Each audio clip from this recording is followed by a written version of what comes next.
অনেক দিন হয়ে গেল আমরা একসাথে কোথাও ঘুরতে বেরোইনি।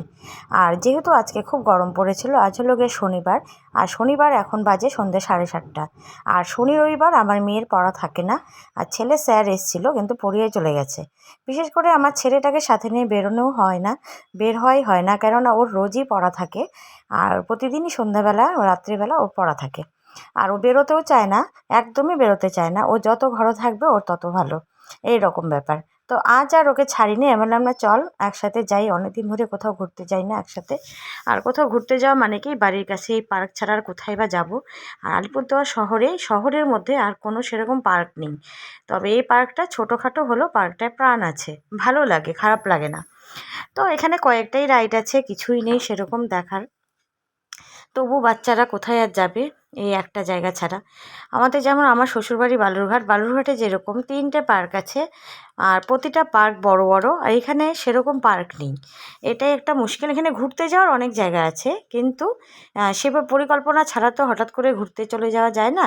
কিন্তু পার্কটা এখানে খুব কম, এই পার্ক বলতেই একটাই পার্ক।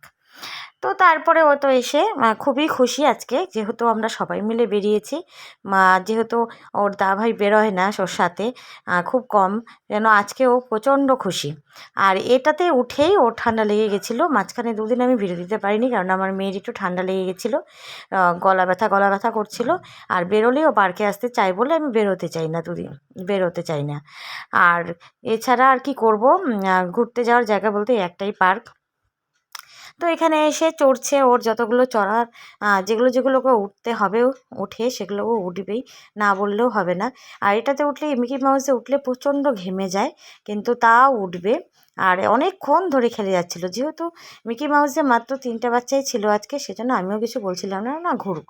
আর অন্যদিন এতটা সময় ধরে রাখতে দিই না, কেননা খুব ভিড় হয়ে যায়, যখন ভয়ও লাগে যদি ব্যথা পেয়ে যায়। তো তারপরে দেখো এই পার্কে এক নতুন, আগে এত কিছু পাওয়া যেত না এখানে সমস্ত রকম এখন খেলনার জিনিস, মোটামুটি অনেক রকমের জিনিস পাওয়া যায়। আর প্রতিদিন আসবে আর এখান থেকে কিছু না কিছু একটা কিনে নিয়ে যাবে। এই অভ্যেসটা যে ওর কবে যাবে জানি না, প্রতিটা দিনই ও কিনতে হয়। তো দেখো এদিকে এখানে নানান রকমের জিনিসগুলো এত বাজে, খুব ঠুনকো, মানে খুব বাজে প্লাস্টিক দিয়ে তৈরি। তবু যাই হোক, নেবেই ও, যতদিন বুদ্ধি না হয় ততদিন তো এগুলো করবেই। তো তারপরে ওখান থেকে বেরিয়ে আজ তো নিরামিষ খাবো, সেজন্য এই যে এখানে চলে আসলাম বেলপুরির দোকানে, বেলপুরি খাবো। এখানকার বেলপুরিটা খুব টেস্টি করে, ঝাল টাল দিয়ে খুব সুন্দর বানায়। তো যাই হোক, যে ছোটোখাটো জায়গা আর যেখানেই বলো, নিজের পরিবারের সাথে ঘুরতে যেতে কার না ভালো লাগে। আর এই তো ছিল আজকে আমার এই ছোট্ট একটি মিনি ব্লগ। যদি তোমাদের ভালো লাগে, লাইক কমেন্ট শেয়ার করো, সাবস্ক্রাইব করো।